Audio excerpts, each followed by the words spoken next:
There are 100 things you can choose to be better at this year. Choose three. Let's make it super intentional, teeny tiny goals. And let's just frequently talk about it and make it a little bit better.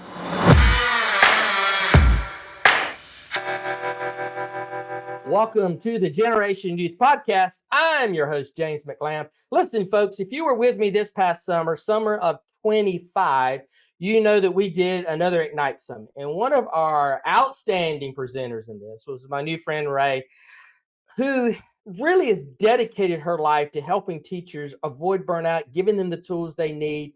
And being a former teacher, having a wife that's a former teacher, and having a daughter that's a former teacher, it excited me to have her as a part of our group. So, welcome to the show, Rae, and thank you for your time. Oh, I'm so excited to be here. I cannot wait to be a part of this pod. It's like a bucket list moment. I'm stoked. Well, the ironic thing is that when we started putting together all the presenters, I connected with you on another event that you and I were guest upon back earlier in the spring. And I did not know at the time that you already knew some of the other presenters, mainly Phil. And you introduced me to another presenter that we did, Walter, who I is an outstanding person.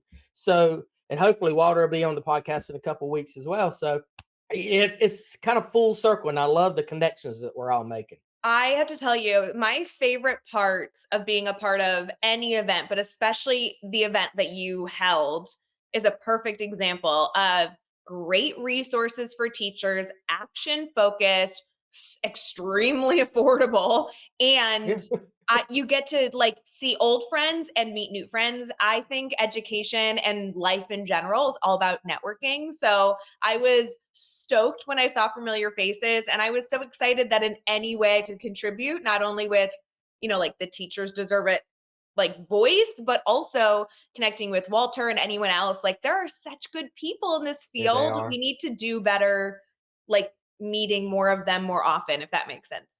I know, and I've had this discussion with other people, and maybe you as well, is that I feel like so many of us in this field work in silos and we don't connect like we should.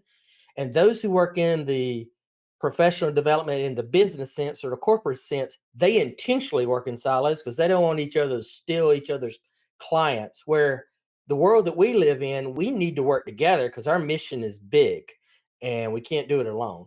Oh, yeah. I joke with everyone, whether I'm looking at hiring someone on my team or just meeting an educator. I'm like, there are enough problems in education. I want you to be successful. I want to be successful. I want everyone to be successful. You take the problem over there. I'll take the problem over here, and I'll meet you in the middle. Like, we'll figure it out. That's a good way of doing this. Well, one of the reasons why I reached out to you after this is I'm going to confess that on most of the time when I am a part of some of these live summits, conferences as you are, when I'm not speaking, I'll just leave it on and I won't view the other stuff. I'll just work behind it. And I think you followed right after me. And there was such energy in there that I stopped what I was doing and started paying attention. And I wrote down must contact today. And I reached out immediately on that. So I'm excited. So I would love for you to introduce yourself to our Generation Youth audience, because these listeners and viewers, they get tired of hearing me and seeing me. They want to hear from my guest. So if you don't mind, introduce yourself to our audience. Yeah, I'm thrilled to be here. And I'm so glad we connected on that event. That was such a fun experience because I was essentially given permission not to prepare anything and just to have a real Mhm. conversation. I love that work. That's what we're good at. So I'm so glad we were able to connect and obviously continue that here. Hi, everyone. My name's Rae Hughart. I'm the CEO and founder of the Teachers Deserve It movement over at teachersdeserveit.com.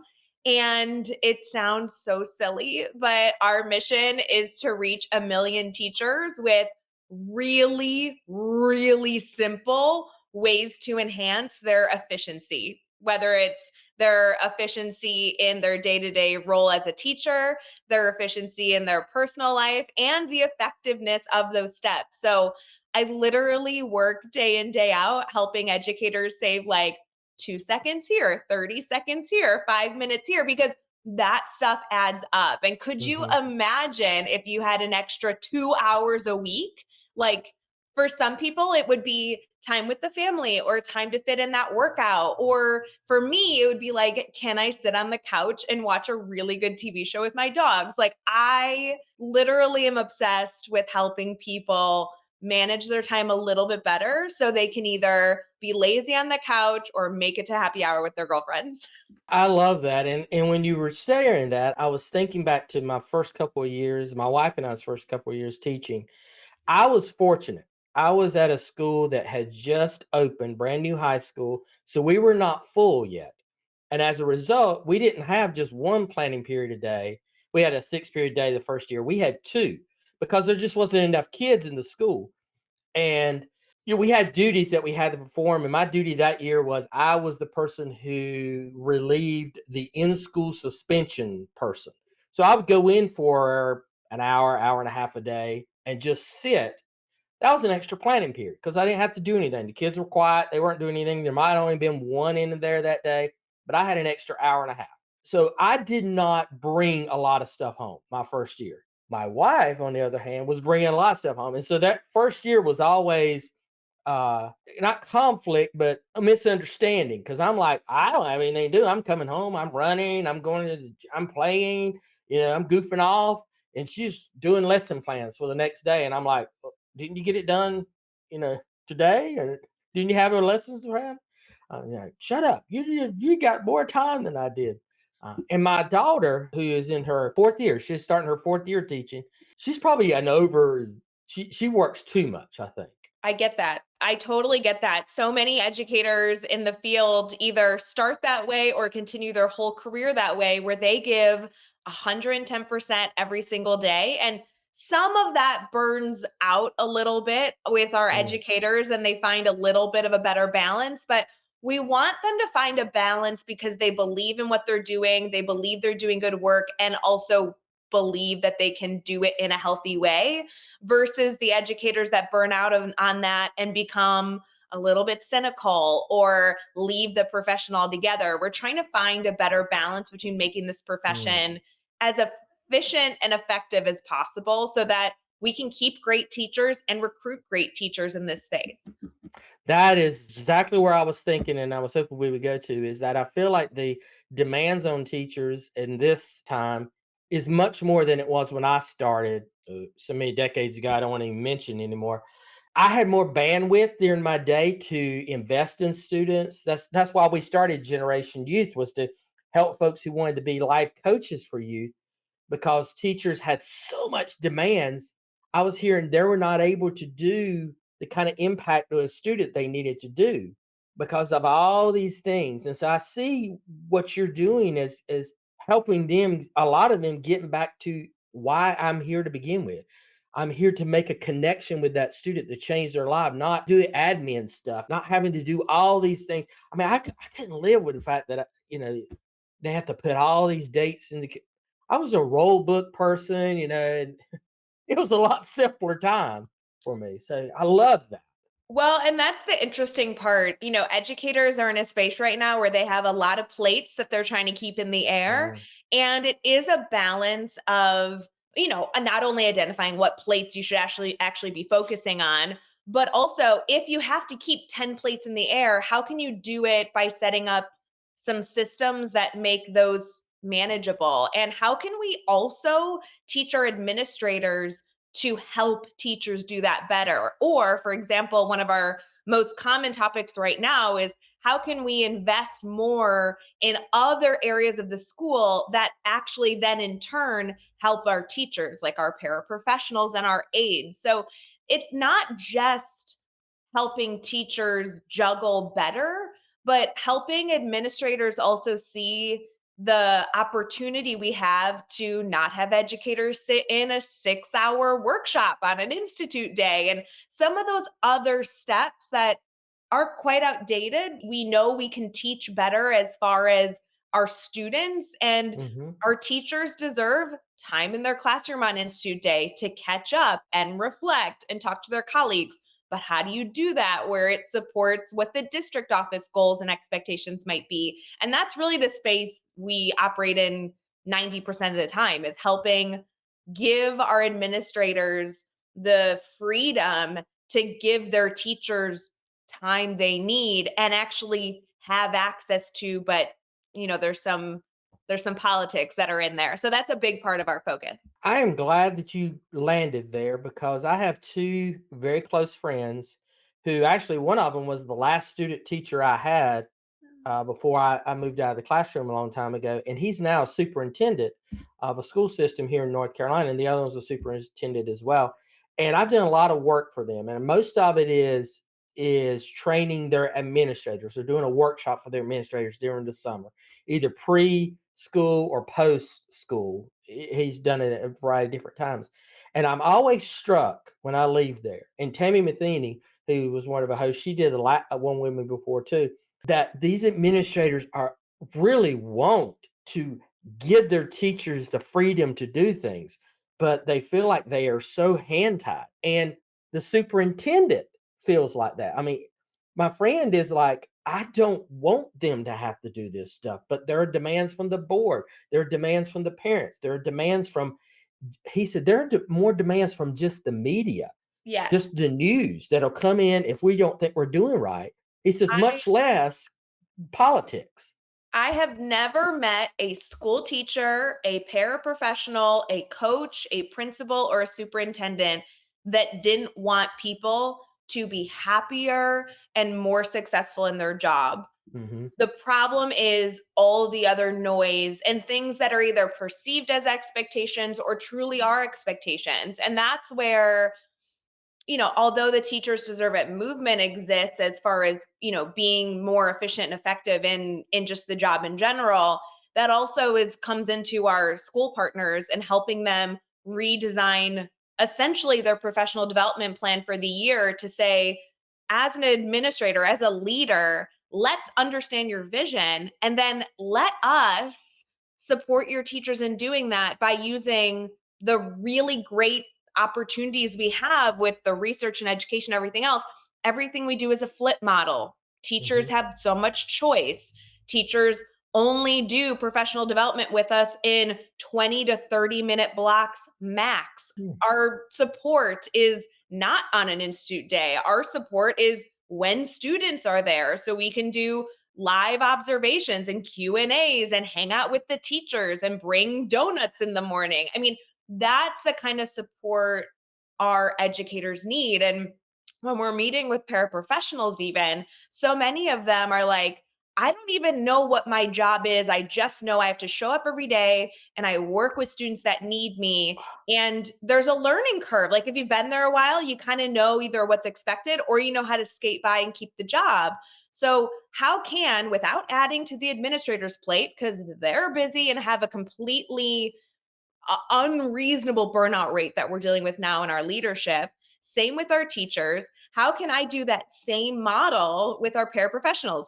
Give them access to understanding their job, give them access to understanding their students, the amazing resources that our teachers have access to, but no one taught a paraprofessional. And all this can be done in really quick, super, super, super tiny bite sized pieces so that you really do see growth throughout the year versus, I mean, how many of us want to sit through a 6 to 8 hour workshop? And I say that, James, knowing I have facilitated them. Like in my previous job, I had a role for 7+ years that I went into schools on an institute day and delivered a quote unquote hands on 6 hour workshop with an hour lunch.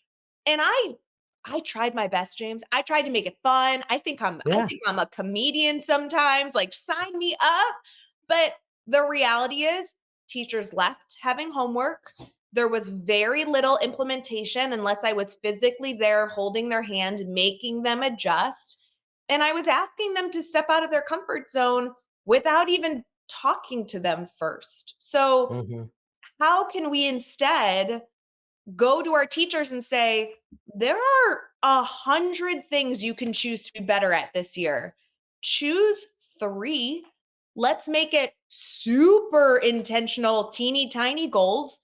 And let's just frequently talk about it and make it a little bit better. A simple goal that so many educators are working on right now, especially as we talk in August, is automating their email inbox so they're not Yeah. overwhelmed in their email. Like it's a really stupid one, but it's so great. And it saves educators and leaders and anyone else a little bit of time. And how You nice is see, and that? that's even a problem that didn't exist when I first started. We had Totally. email, but it was not the main function Totally. of communication. So the main Well, function of communication was still send a note home. and to your point, James, like that's the best part of something I really value in our content team, which we're getting even better at. I feel like we're entering into a spot that I'm really proud of is we're publishing a bundle of content every month in the Teachers Deserve It movement. And that is somewhere between like 5 to 7 courses, which our courses are like, I shouldn't even use the word course because it's not a course. It's like a 20-minute bite-sized whatever. But what I really value about that is that we have educators that bring something up like, oh my God, email's overwhelming. And then we can respond within less than 30 days with our content team by bringing in experts, finding a solution, and getting it out to our community. It's just very responsive. I like that. Education changes fast. You can't buy professional development that's 2 years Mm. outdated. Our students have changed. Like, keep up, you know? So do you focus more the people that you want to teach to now? Is it more of the principals that you want to get this message to? Hey, I can empower you to empower them. Is that who I'm? Not really. It's interesting. So we support our administrators, but I Mhm. always joke with our administrators that we support them by taking stuff off of their to-do list. So, a lot of what we have done over the summer and in August is we're meeting with our administrators, we're getting the goals, that we're understanding what their vision is and That's how they good are as a marketing. leader, which is That is really wise marketing. I'm gonna take stuff off your to-do list because 'cause they're like, "What?" well, they're busy. It's Yeah, not even, it's like it's great marketing, but it's also the truth. Like, what yeah, administrator, there is that is no really good. administrator that wants to not do right by their teachers. Any administrator that's not doing right by their teachers just doesn't have time. It's not that they're like unwilling to problem solve. They're just like, give me an extra 2 hours in the day and I'll figure it out, So our plan is to more so say, help us understand what your vision is as a leader. And then we, as a team, as a community, as a movement, will help implement that without you having to be involved every single moment of the process. So we support teachers, but we do that by really understanding the ecosystem in which we're supporting. I love my mind's kinda racing now on names of people and faces of people that this podcast, when it comes out, I need to send it to, Oh, thank and get you. it in because there's so many of them that they're complaining about that stuff. I cannot do why I am here. Yeah. They said, "I have to do my job, and sometimes my job is not why I wanted this job." Yes. Uh, Every principal, okay, so when I was a teacher at a middle school level, my favorite, I have this joke with my principal that I believe that principal donuts, like donuts that the principal brings in the morning, I think those are the best tasting donuts on the planet. Like the day I can walk in and see like a really fluorescent pink sprinkle ugly donut and be like, "Oh my god, that's going to make my entire day." That's what I want our principals to be able to celebrate. Like on an institute day, your job as a principal should just be to focus on whatever to-do list someone above you said you had to do, like showing the bloodborne pathogens video, whatever else you have to communicate. And it should be planning like the first 45 minutes or the first hour, whatever that time chunk is for you, is depending on how you are as a leader, to welcome your staff. Like that's the part that the principal gets to kind of share their voice and their why and the inspirational video and like what they value. Like that's where they shine, right? The rest of the institute day should be anything the principal has to do. Maybe they have to meet with a few people, maybe they have to whatever.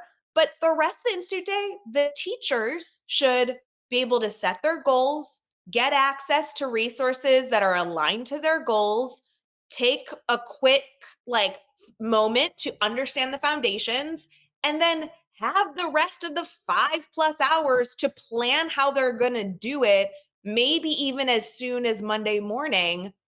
And then a few days in, a few weeks in, who knows? They should have someone come in and be like, "Yo, James, how's it going? Like, is it Yeah. working?" And your problems are going to be different than Sarah down the hall, even if you're working on the same goal, and that's awesome. So you just need someone to be able to problem solve with you, and that's really our model in a nutshell.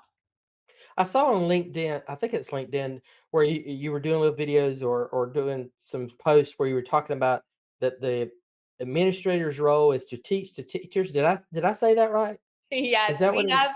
we I have love that. That was a concept. When I saw that, I was like, "Oh wow, why haven't I thought of that phrasing before? Because that's brilliant the way that was worded."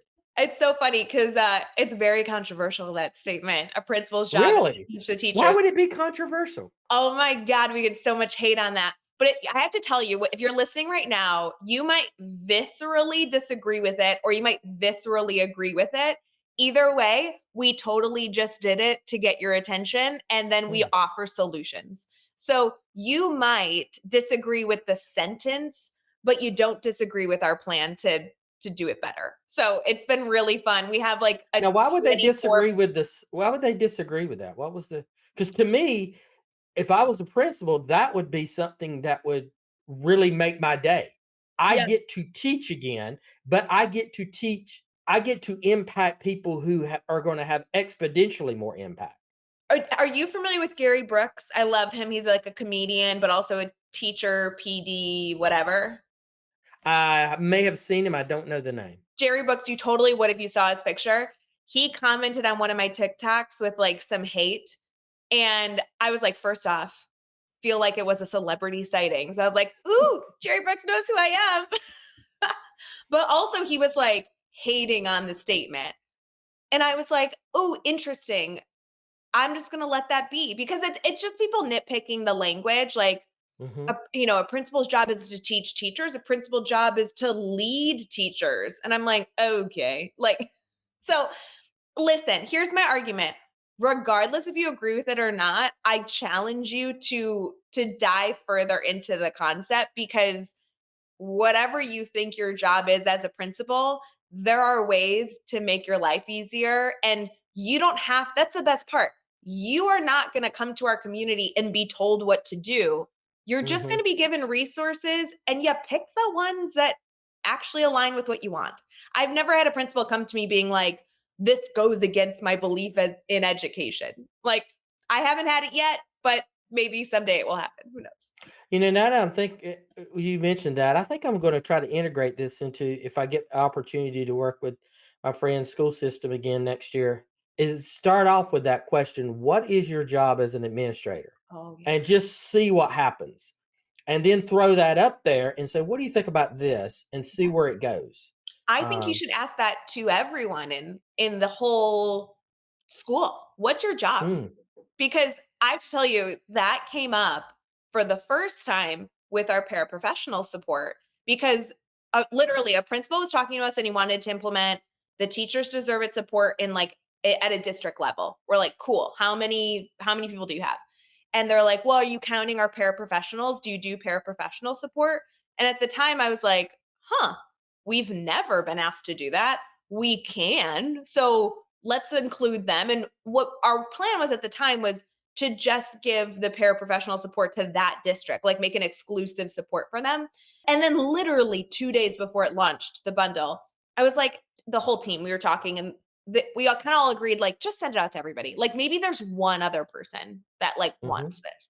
And it like blew up. One of the most common requested courses and taken courses in our academy is like a paraprofessional understanding what their job is. It's mm. it's crazy. It's a quick 20-minute course, but it literally goes over what a paraprofessional's job is and isn't. And it's so interesting. No one really talks about it. All right, let's give some teachers and administrators that may be listening to us, or some parents who may be sending this off, some hows. How do you help them, and how can this work for them? Because we talked about these things, and everybody's sitting there and they're going, "Yeah, I want to get my day more efficient. I want to help folks. I want to do this."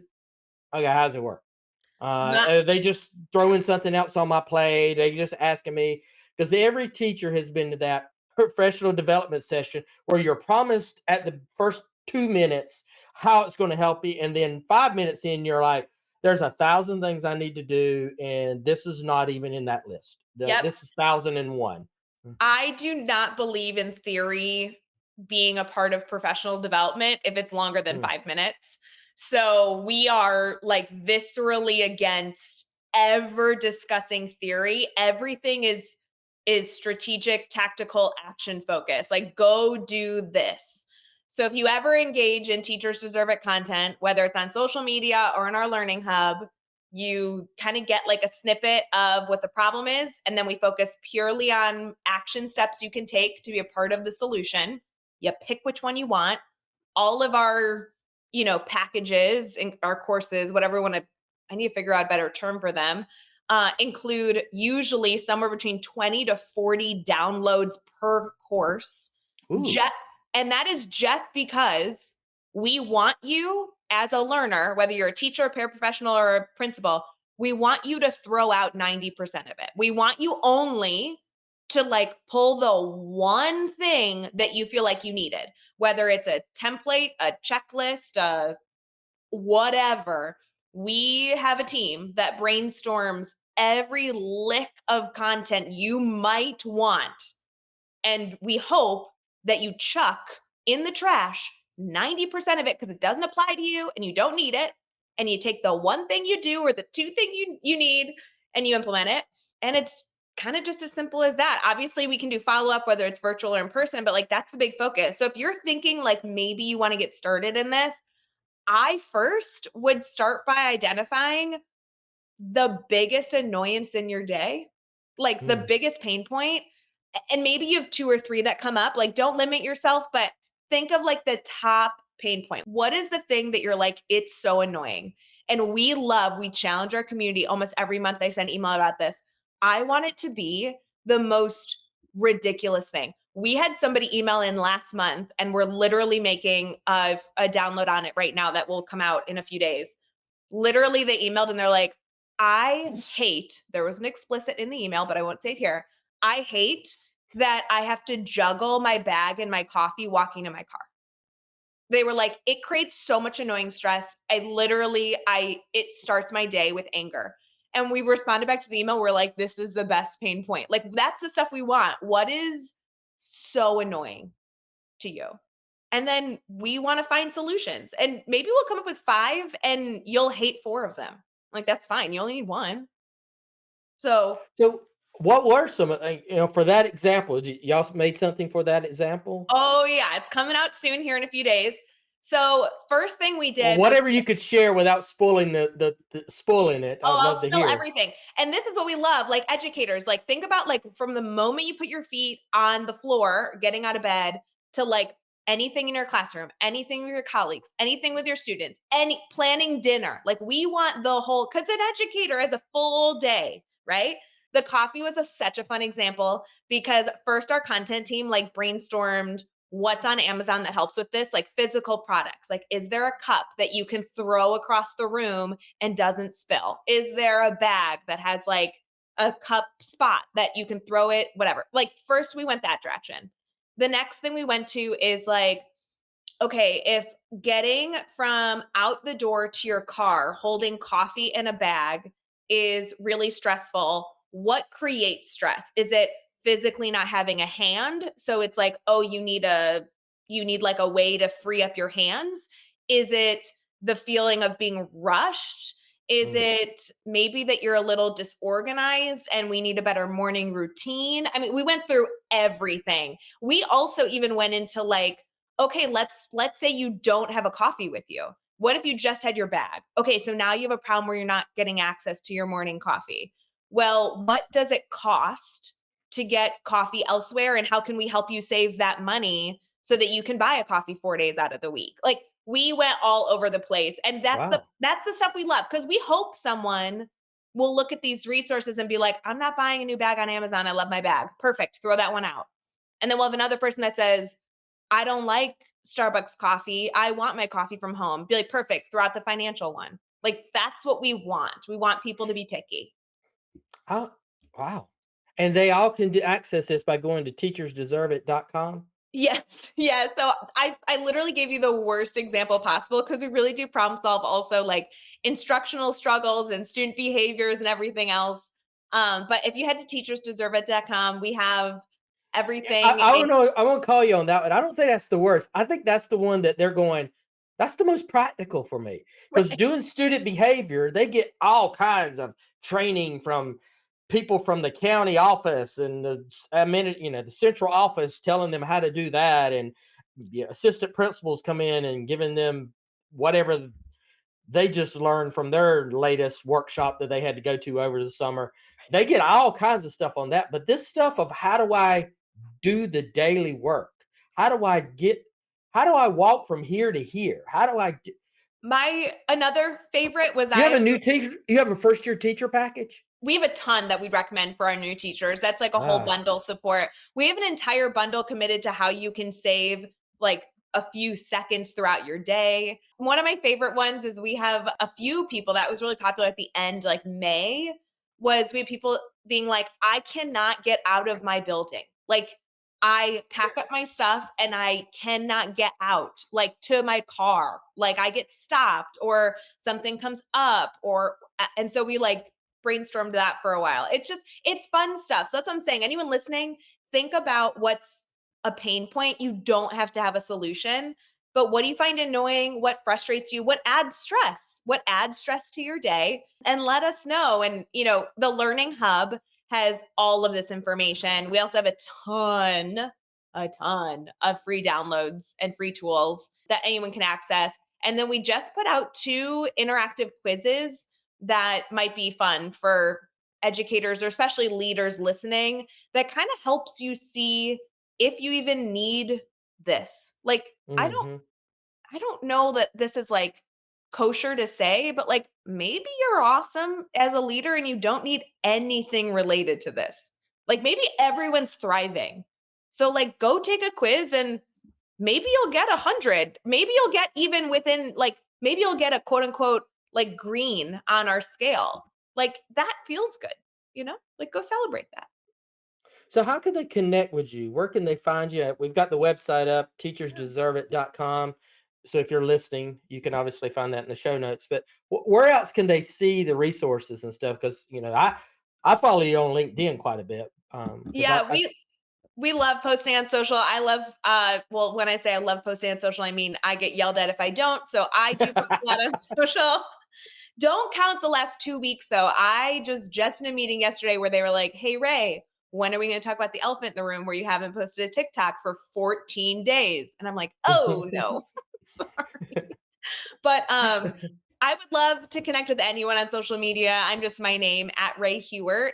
I think on TikTok I'm at Rae Hughart edu because I couldn't remember my login for the at Rae Hughart. So that does exist. It's just I don't post on it.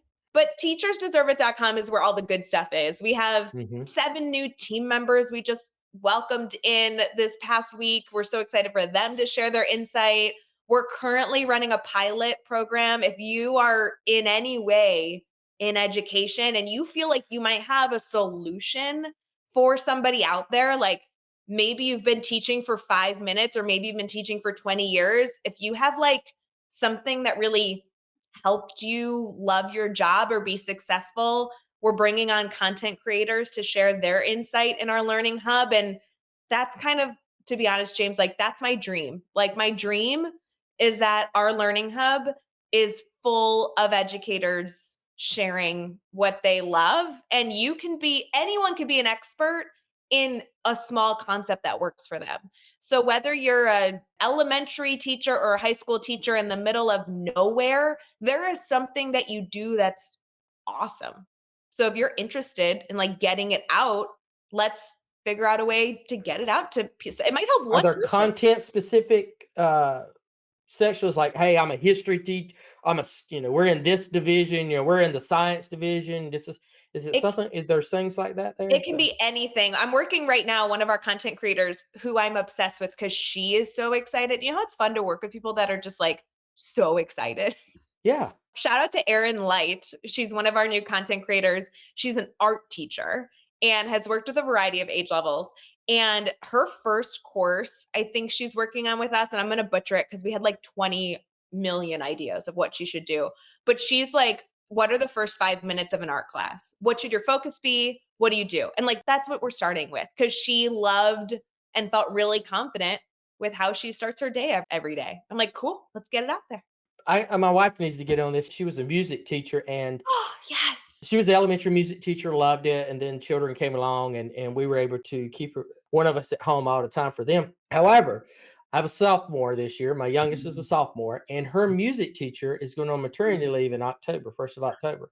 Yeah. And guess who got pulled into covering her maternity leave, which Yeah. was originally supposed to be like a 6-week thing. And then the teacher said, my husband and I have figured it out. We're just going to take it all the way until 26. And I even told my wife before she accepted, I said, this is not going to be a 6 week. She says, you said it. I said, do the math. That puts it like in the middle of November. Nobody in their right mind is going to come back before Thanksgiving and before Christmas. You're They're right. going to stay the whole year. You're going to be stuck there till January. I said, you better hope that 2 weeks of school in August doesn't cause her to have to go on bed rest or get out of the classroom early, and you have to go in September. So she's like, oh my gosh, I haven't taught high school students in, you know, a gazillion years, and middle school students. It's a private school. And because she was like, I got 35 sixth grade boys in one class. What am I going to do with 36? Teaching them how to sing in a choir? I was like, "That's gonna be interesting, when Yeah, that hormone voices hit." I love it. We're looking for anyone, music teachers, art, because that's, I mean, like I said, with the Teachers Deserve It movement, the goal is that every single person in your building can log into our learning hub and get the support they want. Now, some of our courses, a lot of our content has nothing to do with the subject area, right? Like automating your inbox for your Yeah. email, anyone can do. But some of them, like the paraprofessional is a great example. Some of the paraprofessional courses might apply to a new teacher. I find it interesting. We have a course on like how to pull small groups more efficiently. Like that's great. But some of the other courses, like what's a paraprofessional's job, that's so niche, right? And so we need niche and we need super general. So we're bringing in math teachers and science teachers and art teachers and music teachers and PE teachers to create not only the niche, but for everyone. A PE teacher is great at, we're working with a PE teacher that's going to help us implement movement more in the classroom. And like all this stuff is good. And the best part is that as a teacher, you get to choose. So if incorporating movement isn't exciting to you, then it's not on the docket. And that's okay. Mm. That's okay.